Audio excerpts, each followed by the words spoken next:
Hi, Karen. I'm so excited to see you, and I'm so excited for this episode. Holy shit. Katie, as always, it is wonderful to see you, and listeners, buckle the fuck up. For Buckle real. up. I mean, if you hit play on this or your podcast recorder hit play because you subscribe and you haven't looked at the title, you might want to pause and look and decide whether or not you want to go there with us. Yes. Yes. And if you have small children around, might not be the right episode for that one. Not because of language, which most likely we have language, but Always. content. Content. Yeah, I have such deep gratitude for Tania. And listeners, if you don't know, Dr. Tania Israel is a true beacon of light in our lives. Like, we're so lucky that she has been a guest on our pod several times. And she's a professor that at the University of California in Santa Barbara. She has an incredible book about that we will link everything in the description of the podcast about talking across the political aisle that is extremely timely always. But she has a very unique view on the world that I frankly think is incredibly cathartic to listen to and talk to. Yes, absolutely. Tania is our unofficial third co-host, and Yes. we at the next time we have her on, we're going to count how many times she's actually been on. Yes. Um, but yes, those of you who are regular listeners will know that 2 or 3 episodes ago, Katie and I were talking about, I think it was the When the News is Too Much episode. Yes. And we were talking about something very, very serious. And I said, it's funny, but it's not funny. We really need Dr. Tania right now. Like, we need Tania to come and kind of like talk us down from this. And I would say in some ways, this episode was the opposite of being talked down. I am so grateful for it. And I feel like I am coming out of it better off. But yes, this, if you were waiting for the feel good, okay, Tania is going to make us all feel better about, I mean, not that I don't feel better. I feel like she was going to be our security blanket. When I was like trying to conjure her up, like, oh, we need Tania as a security blanket. That's not what happened today. No, it is not what happened today. What happened today, listeners, if you're like, what is this pod? So if you've heard Tania in the past talking about how to engage in dialogue with people who don't always agree with your point of view, politically or otherwise, she actually doesn't just talk about it this time. We actually do it. Like, we actually do it. And you might be thinking, well, wait, whatever you're talking about, you can read it in the script or the title. Obviously, you'll know. You all probably agree on the same topic, but listeners, just wait. Like, you might be right about that, but the conversation that ensues is really fucking real in like the most real way, in a surprisingly real way that, like, you and I, Karen, were both sweating when we got off that call. Literally sweating. Sweating. Literally, like, Tania said goodbye, and I was like, I need a towel. I need to change my shirt. Shit. But really what it showed was that, I know I said this just now before we press record, but that, like, real conversations don't have to be scary. yeah. Well, and it also makes me remember that what we did, what she walks us through, this process she walks us through, like we say on the pod that you're about to listen to, you could do it with 1,000 different issues, but I feel like I could do it with 1,000 different things in my life. Like, I have done something similar. I've read a ton of money books, finance books, and they always have you do this exercise of like, why do you feel the way that you do? How do you feel about money? Like, literally your emotions in your body, in your bones. How do you feel about money? Not what do you think about it? How do you feel about it? And why do you feel that way? And I am just remembering, based on that conversation, there's so many things that I believe and that I feel and that I live my life doing that I have not thought about why for a long time.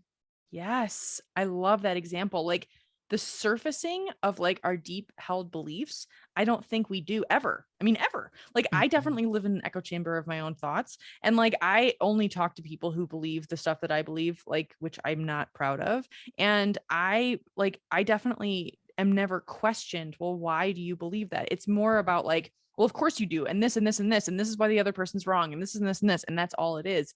And like that conversation is getting old to me. Like that conversation has no nuance or complexity in it at all. That conversation is bringing us to where we are right now. And like the constant, slinging back and forth of insults, no matter what the topic. And it's like, okay, how can we actually get deeper? And like, how can we make space, like Tania says at the end of the pod, for these types of conversations and to really look into what we actually feel? I mean, that was deep. Like, holy shit. I had no idea some of the things that came out of my mouth. I really am shocked by it. That is legit. Well, and I think the other thing that it made me realize is that there are things that I can do. And this is one of the gifts that Tania gives us every time. And we aren't explicit about it this time, but every time we've talked to her, I feel like she has left us with something that we can do to make this situation better. And I walk away from this thinking like there are absolutely things I can do beyond donating to Planned Parenthood that would help to make someone else's life better. And I'm not going to change these fucker politicians' minds, and I don't have to. There are things I can do in my own community, in my own neighborhood, that would make people safer and that would make people's lives more equitable and more fair and more just. So I also walk away from it feeling like that too. Totally. I know. It's amazing. I mean, she just gives so much hope. And that's what I really hope that everyone walks away with. Like, I'm sure listeners that you will have some feelings about this episode, and we are here for them. Like, we are here for the good, bad, nuanced, complex, ugly, all of it. We'd love to hear from you, honestly. Like, this is a different episode. I would say, like what you said, like this is a special episode. Yes, like we were talking about, like on this, on the sitcoms, I feel like there was an abortion facts of life episode, or there's like an episode where somebody dies on Family Ties. It's just like on a very special facts of life. Like, I feel like this is that. We're not doing a jokey sponsor slot this time. Nope. I feel like we're just like, okay, this is a very special. Of course, I'm not okay. Let's get into it. Yeah. Special episode. All right. Well, Karen, I'm so grateful for you, and I'm grateful that we were able to talk to Tania today. I hope everybody enjoys it. Same.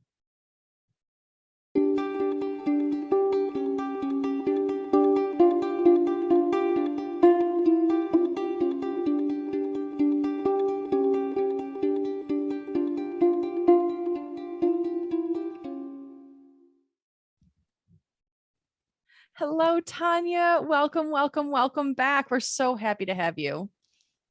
Hello, I'm so happy to be here. Just delighted. Well, and Tania, I mean, we didn't exactly conjure you up because we said on the episode, we really need Tania back. So it's not like we just thought about you when you appeared, but I'm going to pretend like we did.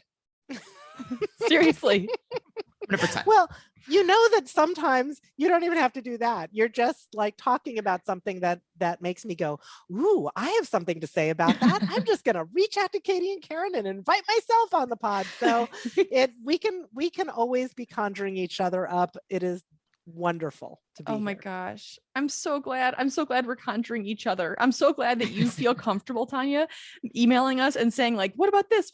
And then we're going back. And so, yes, you're definitely our third co-host for sure. And like, it's just so wonderful to have you here. And, it's been an interesting time. I think, when Karen and I were talking a couple episodes ago, it was immediately after the Texas school shooting. And Karen, you're the one who, mentioned Tania, and then I was saying like, oh my gosh, yes. And then we both talked about it. And then I think our exact words were like, Tania, if you're listening, we hope you're listening. I hope you're like, I hope you're willing to come on. And then here you are. And I'm so grateful because I also know that as much as we love you, our listeners really love you as well. And it's just so nice to have a voice that is kind of a voice that people know and also trust. And it brings a lot of peace and grounding, I think, to this show. So thank you. Oh my goodness. I love you all and I love your listeners. And gosh, if I can do that for anyone, then I'm not going to pass up that opportunity. And I know that it was a couple of weeks ago that this had initially come up, and just want to say thank you for giving me, we were supposed to do this last week and then I got COVID. So, and I'm doing okay now. So nobody worry about me, like I'm doing much better. But I was really bummed that I missed that whole conversation about nougat, because that was just fascinating and inspiring. And, I'm sure I could have had a lot to say about that, but I think you all covered a lot of ground there, really. So not sure you needed me as much for that conversation, but it was great. I mean, we always need you. And as it's interesting, as we talked about before we hit record, a lot of people have a lot of feelings about nougat and about candy, specifically chocolate bars from childhood. So I'm glad that that also resonated with you because, yeah, people got a lot of feels about chocolate. Next book, Dialogue about Nougat. Which side of nougat are you on? Which side? I got so many texts about that. Like, I mean, it was really shocking how many people were just like, had so many opinions about candy bars. And also like the deep dive listeners, if you're listening thinking, what the heck are you guys talking about? And it's okay. You can just go back to our last episode where we talk about nougat, and specifically the nougat inside of like Three Musketeers and, Snickers bars and that kind of thing. I did a little bit of research, and basically there are multiple types of nougat, and there is like a artisanal type of nougat that is like actually made with real food. That's not the kind of nougat we're talking about here, people. Like, we're talking about the nougat that is unrecognizable as an actual food group. Tastes amazing, but not exactly the artisanal type that you're going to get at like a fancy grocery store. Tania, what did you have any specific, just to recap, did you have any specific thoughts about nougat or candy bars that you wanted to share? I'm just going to tell you that it was a really evocative conversation because it made me remember exactly where I was when I discovered that they had invented Milky Way Dark. Oh, where were you? I love that this was like a seminal moment in your life. It totally was. I was in the Graduate School of Education at the University of Pennsylvania. I was doing my master's degree, and I was standing at the candy bar machine, like we were on break from class, and I was like, "What is that?" And it was Milky Way with dark chocolate on the outside. And really, what's on the inside of the candy bar I know is important, but probably what's even more important to me is what's on the outside. And dark chocolate is just my jam. So I think if they would just, coat every candy bar in dark chocolate, that would increase the value of them for me so much. So anyway, that was the very exciting, very personal experience that that I thought of in hearing you talk about nougat. I love anecdotes like that. I really do. Like, I only have my biggest, personal experience with candy bars is when there was one house in our neighborhood that would give full size candy bars at Halloween. It was the best. We used to call it the funeral home because it looks like a funeral home. It's sad. I mean, their design of the house is like a little sad, but like it really looked like a funeral home. It still does to this day. But they gave the biggest, like they would give us full Milky Way size, full Snickers bar. And when I was really little, we could go around twice and they wouldn't really balk at it. But once we turned like 12, they were like, yeah, no, like we need to be giving this to children. I was like, I'm still a child. Sad. Yeah. So in the spirit of our seamless segues, in the spirit of of course I'm not okay seamless segue. So Tanya, there are many reasons we wanted to have you back, but I love your idea for this conversation. So can you walk us through a little bit what you want us to talk about?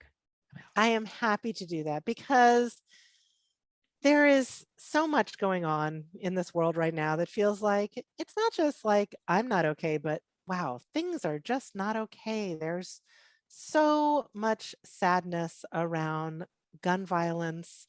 There's so much concern about what's going on in the states regarding restrictions on reproductive rights, regarding anti-LGBT legislation. We're still in the middle of a pandemic. I can tell you that based on personal experience now. And it's like, wow, what are we supposed to do with all of this? So I wrote a piece that was in Medium a couple weeks ago about dialogue about abortion, because I was like, all right, what are we supposed to do about this? How on earth am I going to apply the work that I'm doing to this? Well, it turns out that that's actually how I started doing this work on dialogue, is um, that I brought together, this was back in the 1990s, I had brought together pro-choice and pro-life people to have dialogue with each other. And I was like, okay, maybe we can do some more dialogue. But I was also feeling like, I don't know that people are down for dialogue across the spectrum right now. Like, nerves are a little too frayed. People are in um, such emotional places with it that that's going to be a particularly hard thing to do right now. But what if we can even start by having some dialogue with people who are pretty much on the same side that we are? But can we get beyond just the, yep, this is where I am. I'm here too, and hey, we're both at the march carrying the same signs. I think all of that is helpful just to feel like we're not alone. But I thought, maybe there's some more of it that we can have some conversation about, and we could do it about any of these issues. So maybe I'll let you all pick, and we can I'll try to guide us in some kind of conversation about it. How's that sound? Ooh. I love this so much. Thank you for being willing to illustrate this to people and to help us kind of drive, or like kind of initiate that and also talk about things. I mean, in terms of topics, oh gosh, Karen, do you have any that are? Well, I mean, so I am a lesbian and I have no intention of getting pregnant and don't have relations that would result in pregnancy, but I am very passionate about abortion rights and reproductive justice rights. And so it's an interesting conversation for me that it doesn't impact me, hopefully, ever personally. Well, no, I'm postmenopausal, never mind. It will never impact, this is not a decision. I forgot about that whole thing that will impact me personally, but it's still something that I feel like I fight for. So I feel like that's the one that appeals to me right now, I think, to talk through. I love that. I feel so similarly in the fact that I am so passionate about reproductive rights. So I would love that. Yeah, that sounds great. That's awesome. Well, let's do this. Let's try to have a deeper conversation, and hopefully this is just kind of some modeling for, if other people want to try to have these kinds of conversations too. Let's I'm very interested to see how this goes and hear how it goes for other folks. So great. Karen, you had started talking a little bit about it. So maybe you can talk a little bit more about, like, how did you come to be pro-choice then? Is that how you describe yourself? Yes, pro-choice, pro-abortion rights. I think for me, I started identifying as a feminist as soon as I knew what that word meant in college. I was like part of feminist groups. I lived in the all women's dorm way longer than anybody else should. Anyway, I really identified with both feminism and with womanhood. And I think for me, it was about choice. Like, to me, the way that feminism appealed to me was about choice. That even in the mid to late 90s, women didn't have a lot of choices in our lives.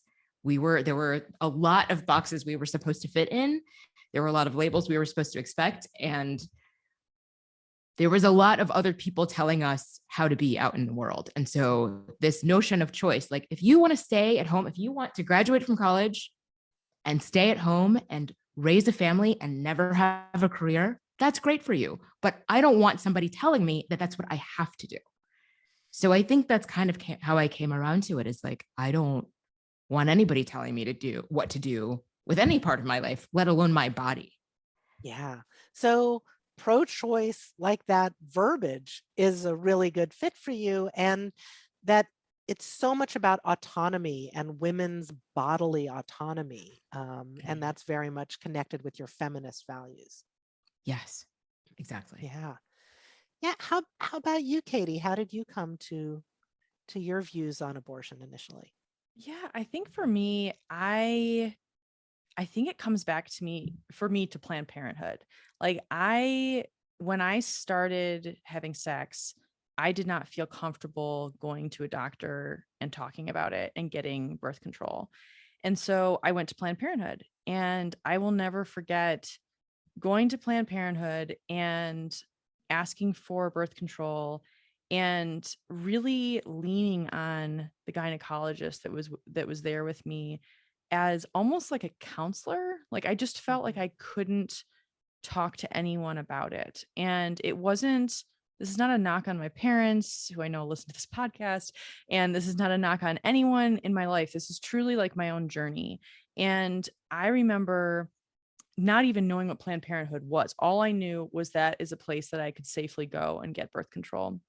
And then when I learned, I had such a positive experience there that I ended up really looking into the organization and realizing that abortion is one of the services that they provided.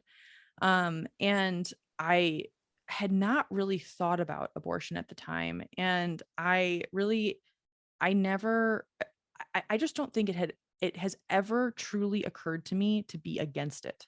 Ever, never, ever. Like in my bones has never, because I think that I also, what Karen's saying resonates so strongly with me in that I never want to tell anyone what to do, period. I don't believe in telling people what to do with their lives, with their bodies. I do not, and I know that people have very strong opinions the other way, and that they believe based on whatever background or research or whatever, that they do have the right to tell people what to do. And I am so strongly against that. And I think that part of the reason why I'm so strongly against that is because I have felt as a woman that I have been told what to do my entire life, and in every single second of my life. And it makes me very angry to even acknowledge that, frankly. Because as a woman, you are told exactly how to be at all times. And you can go against that, but you can also feel the ramifications of that. Like there's almost immediate ramifications if you decide to, for example, not shave your body hair, or if you decide to not dye your hair in a certain way, or cut your hair in a certain way, or wear certain clothes. And it's not even to fit in. It's like in society, there are so many unspoken, unwritten, innate expectations of women. It's almost impossible to be a woman in this world that feels like they belong in every aspect. And so why put more pressure on women to do one more thing? And PS, abortion is such, I just believe in the choice of every person to be their own human being. And so, and I also have personal experience with very close friends of mine who have gone through that experience and walked them through it. And it's something that I feel so grateful to have even been in the presence of people who were empowered enough to make a choice that made sense for themselves. And so the idea that anyone would take a choice away from a human being on what they wanted to do with their body is fundamentally against like literally every cell in my body. Yeah. And some of it then for you really had to do with, similar to what Karen's saying, it's about autonomy, it's about freedom, it's about making your own choices. You also had this other piece, which was about feeling um, a supportive, positive connection with an organization that is known for providing abortion services. And so, you felt like, I trust these people, it sounds like, to Yes, be providing this. Yeah. totally. Hmm. Yeah. For me, I remember I found this book on my parents' bookshelf when I was in high school. It's called Mandatory Motherhood. My parents had this very secular, intellectual, um, left wing bookshelf. And I read this, and it was, very much a political case for abortion rights and for reproductive rights. And I remember getting in arguments with people in high school about it. And I had all these arguments, all the reasons that pro-choice was supportive of women, that it was wrong to force women into these roles and tell them what to do with their bodies.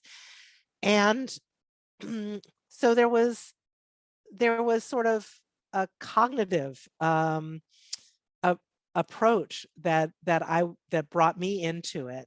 And then I became a women's studies major. And so it was very much aligned with this idea about women's choices and seeing how women have historically been prevented from exercising their own choices. And the idea that I wouldn't be able to exercise choices about my own body and have that kind of autonomy, uh, that was just something I was willing to fight for.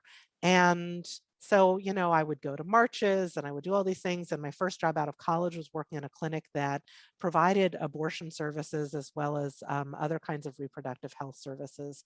So I had some real front lines kinds of experiences with that as well. And so, even like, and I told you I'd done this dialogue stuff, my feeling about women's reproductive rights has not wavered that entire time since high school.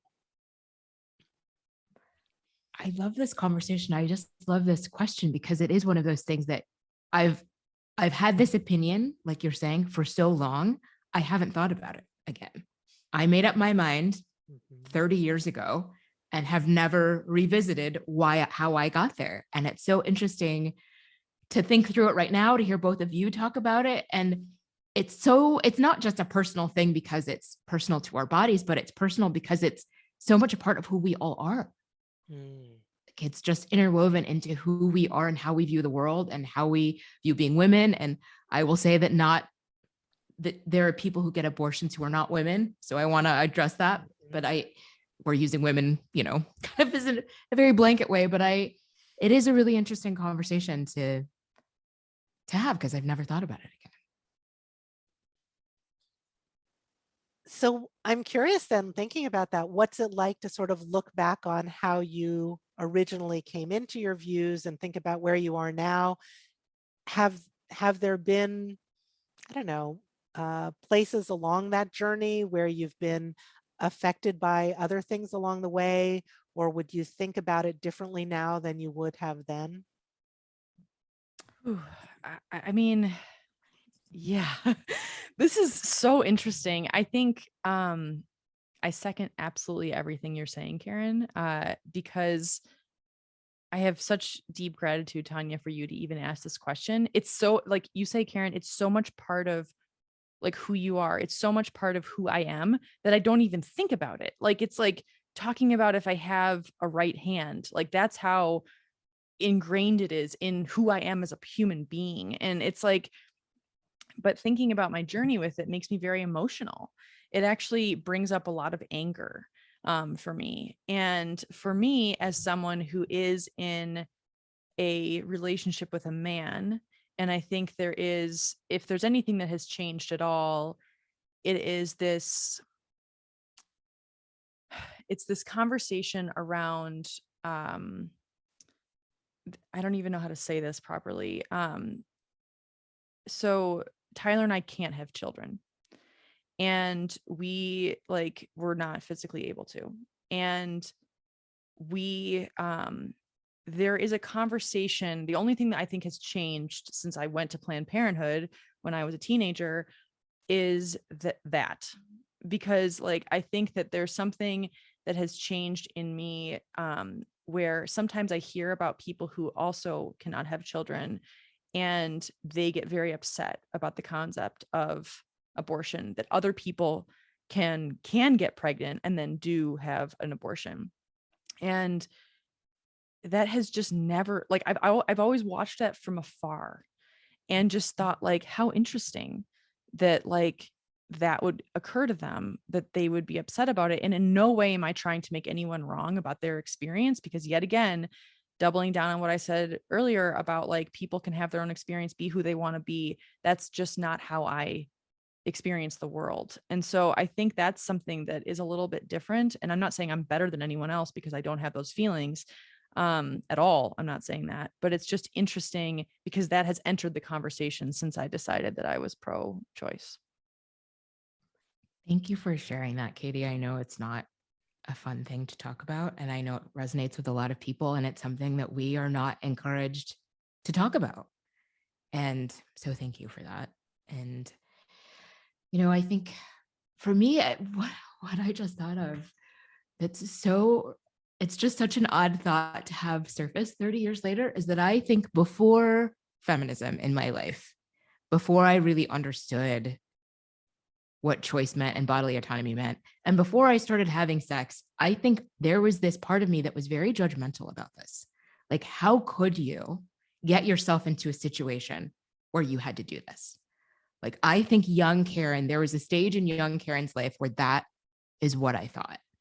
And it's interesting to me, like, I don't know what flipped the switch for me. I don't know if it was feminism. I don't know if it was talking to friends who had abortions or friends who, frankly, had terrible things happen to them at college and found themselves into situations where they had to. Like, I don't know how that changed for me, but it's interesting to think about that evolution for me of like being this judgmental little shit at, 17 or 18 and having this awakening. And I wonder how many women are out there who had a similar awakening around this issue, and that you can have it at any age. And I wonder how many people are having it now.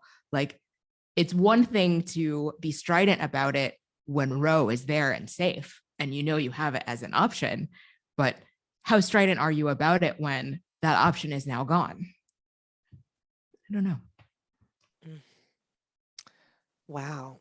Thanks for that. Thanks so much to both of you for kind of going there and being vulnerable and sharing some hard things. And I was thinking about for myself how things have changed. And I mean, I think definitely working in a clinic that provided abortions was really significant for me. I mean, I would hold women's hands, through the procedure. I would do the contraceptive education. We would always do contraceptive education. It's not the best time to do contraceptive education on the day that somebody's there for the procedure, but um, usually I was working with women who had already made up their minds. Later on, I worked in a college health center and I would be seeing women shortly after they had gotten a positive pregnancy test. So sometimes those women were more in the process of making their choices.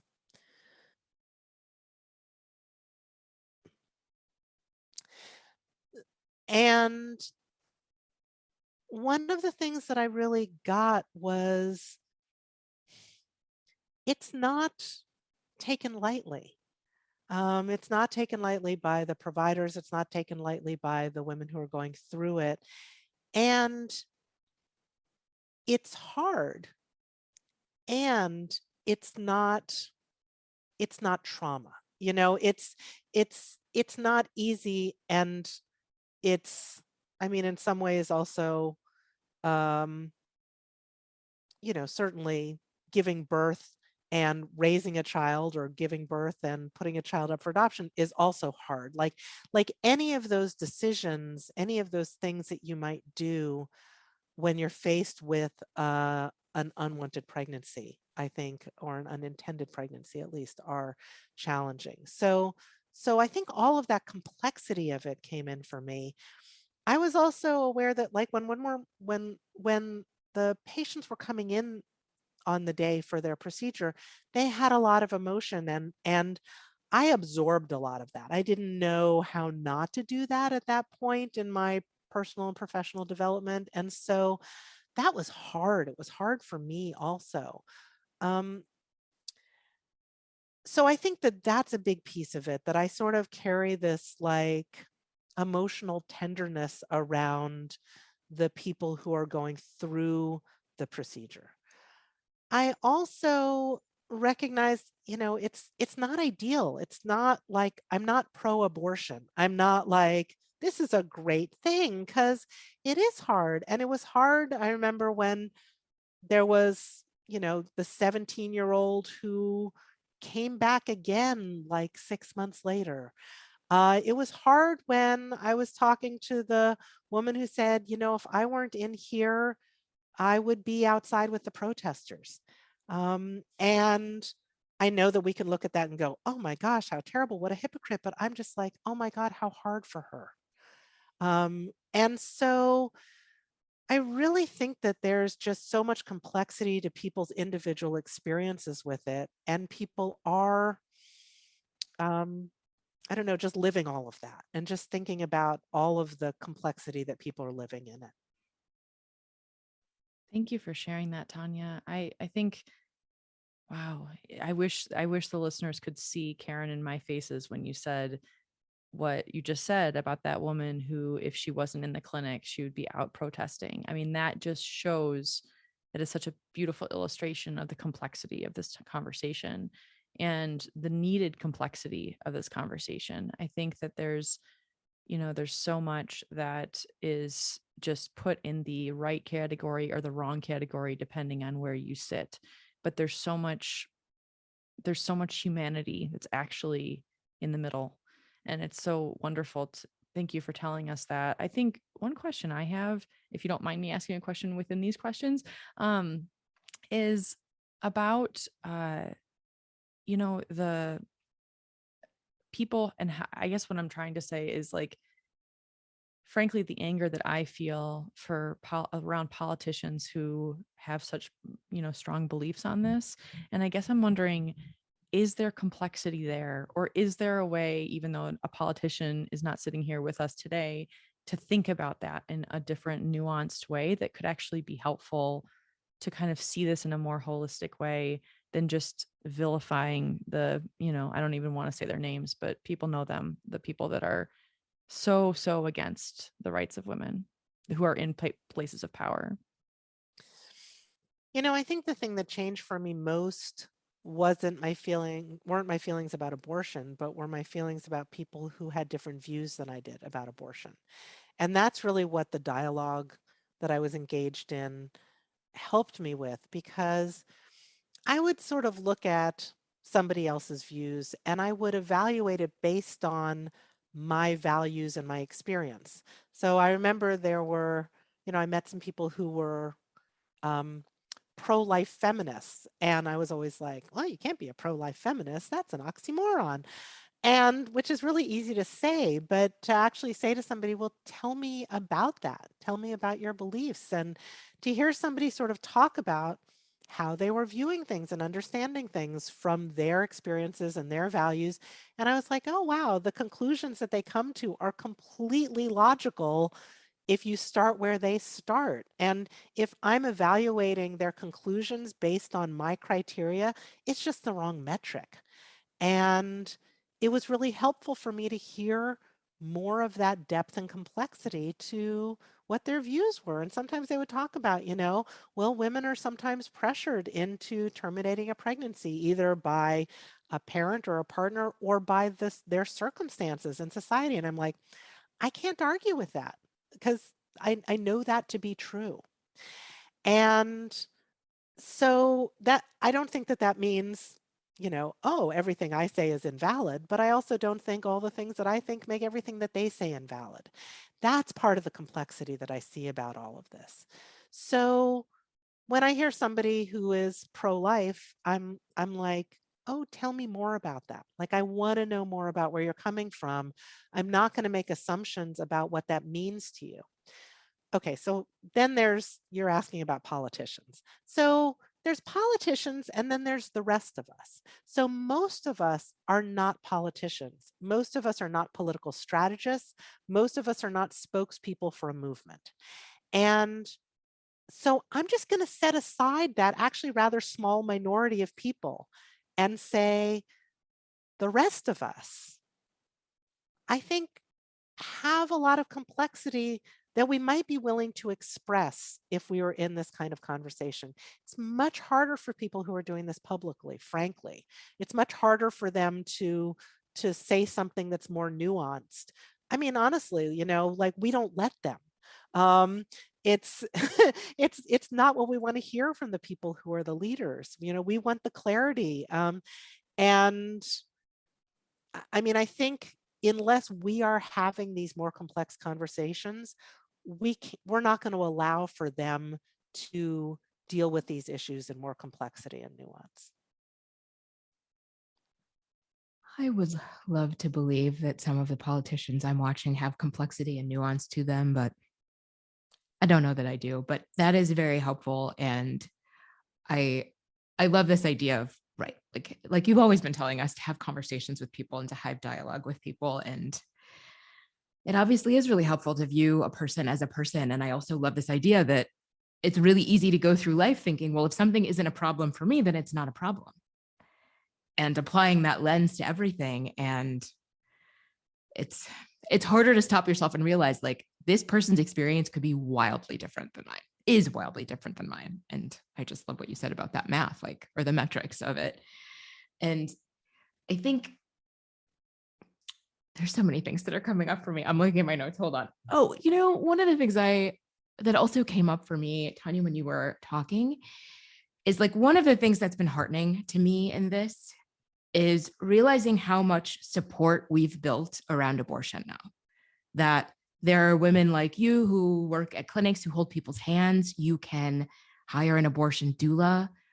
There are so many, we really just wrap people in care as they're going through this. And I feel like that wasn't always true. Or maybe it was always true and we just didn't talk about it. But I really have been heartened that we have normalized this choice enough that we can outwardly show compassion to these people. Yeah, it doesn't have to be something that's shameful and hidden. Yes, exactly. I also love that. It's interesting that you say that, Karen, because the conversations that I'm having with people that I actually don't even know, like some people who I meet in Bend and I'm sort of becoming friends with them, like, like they'll, and then, I hope to be friends with them, long term, they'll mention a time where they had an abortion.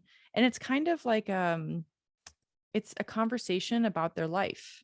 And it's a conversation that's like, about, it's just a conversation about like where they were at a certain time in their life and like a stage in their life. And it's just like a getting to know you piece. And I am so heartened by that also because it makes me feel like, oh, like this conversation is becoming more acceptable or at least more visible in circles that might not have been. And maybe I do come off as someone who is pro-choice, but even then, like I would hope that that people are a little bit more receptive to having conversations like this, but also to hearing that the people around them do make that choice. I have a very close friend who recently very publicly, within a couple weeks ago, discussed publicly her abortion that she had many years ago. And I texted her immediately when I heard it. And because I didn't know. And I was just like, I'm so proud of you for having the courage to say what you said. And it's just, I just think it's interesting because it is a conversation that is coming up. And I hope that, like you say, Karen, like with Roe v. Wade being around for as long as it has been, hopefully we've built that scaffolding, that infrastructure that can withstand whatever storm we're walking into. I appreciate that we're having this conversation because I do feel like sometimes even asking people questions can feel challenging. Somebody says, well, I'm pro-choice, and I'm like, I'm pro-choice too. Why are you pro-choice? Like it can be like, why are you even asking? But I appreciate having a chance to unpack this all a little bit. I'm curious if there are, when I hear sort of challenges from pro-life people, it's like, well, how do you reconcile this? Like you think that people should be able to make their own choices. What about babies? Like people, we can say, well, most people in the United States think that abortion should be legal, which is true.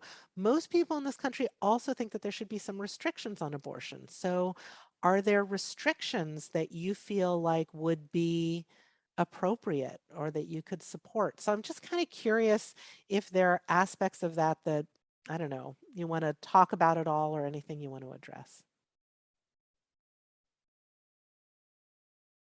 Katie and I are pointing at each other on Zoom. Yeah,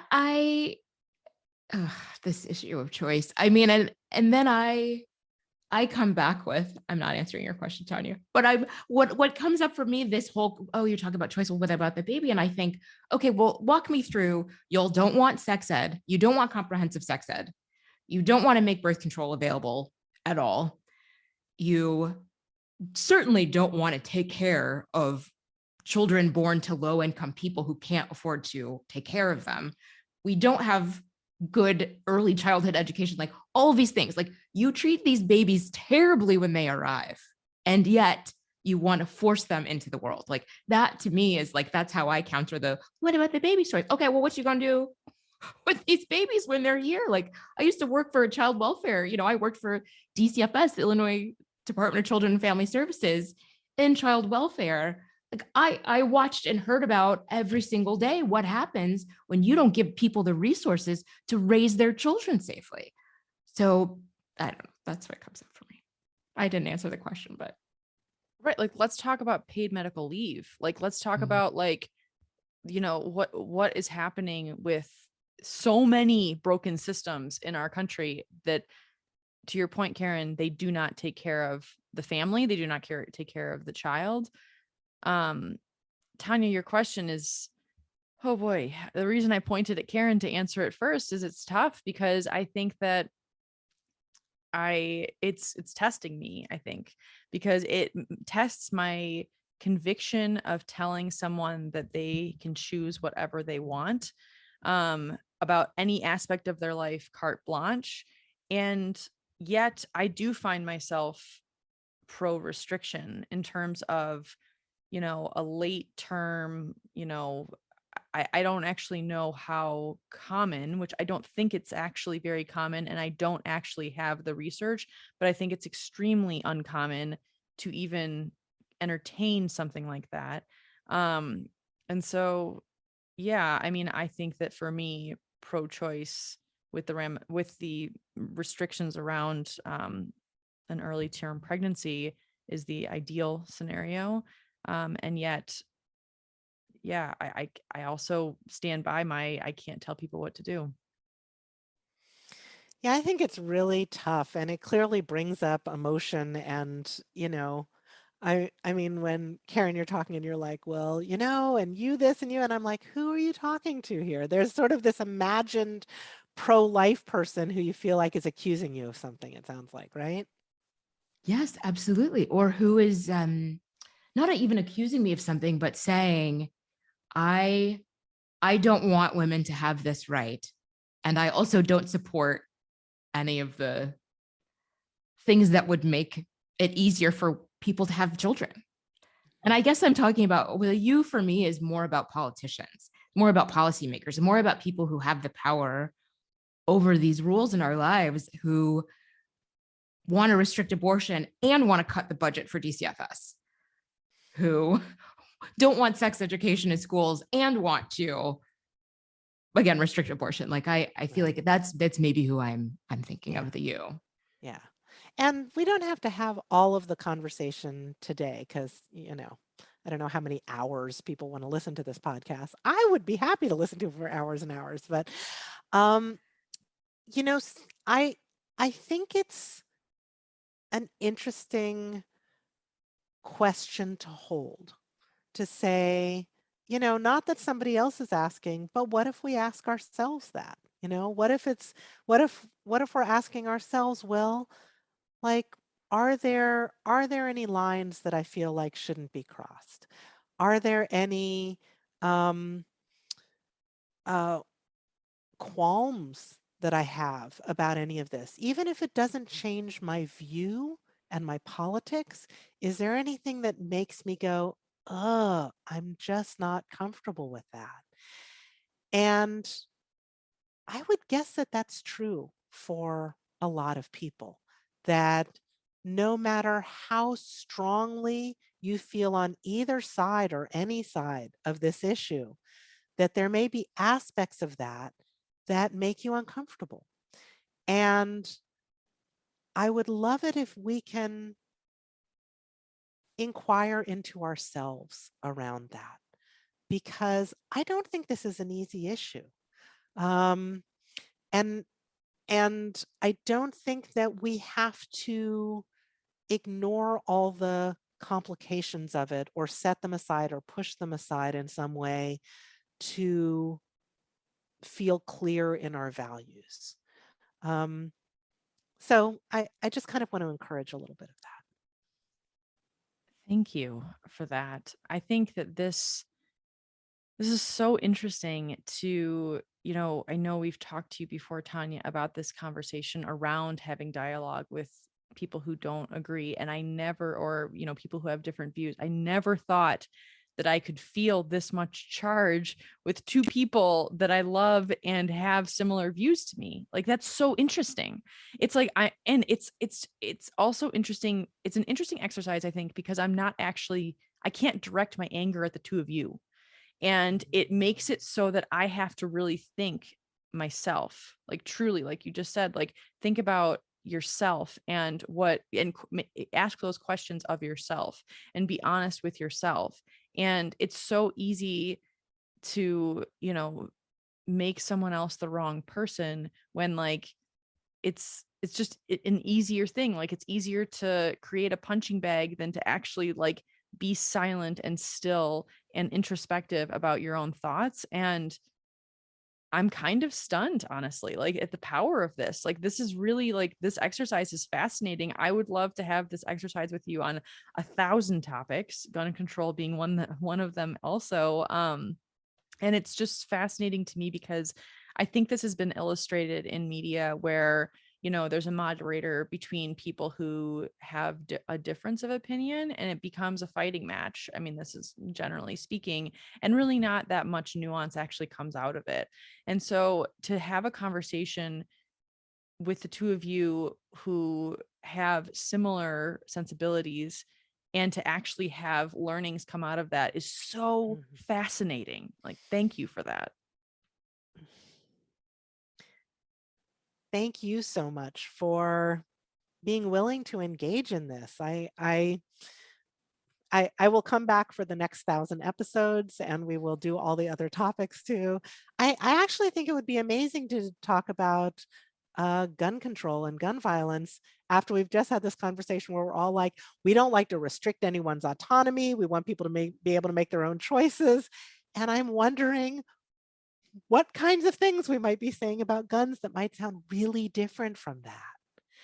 And I want us to all be able to hold our own complexity and our own, I don't know, things that seem like contradictions, but I don't think that they have to be in a way. So thank you. This has been really such a meaningful thing. And I appreciate how much trust we have among us that I think allowed us to do this and to go there. And that's one of the things that I really encourage people to consider is, where do you have trusting relationships where you can have these deeper conversations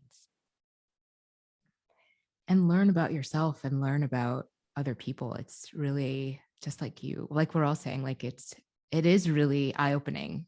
Like I learned a lot about myself, I feel like, in this conversation. And Tanya, of course, we always want to keep you forever.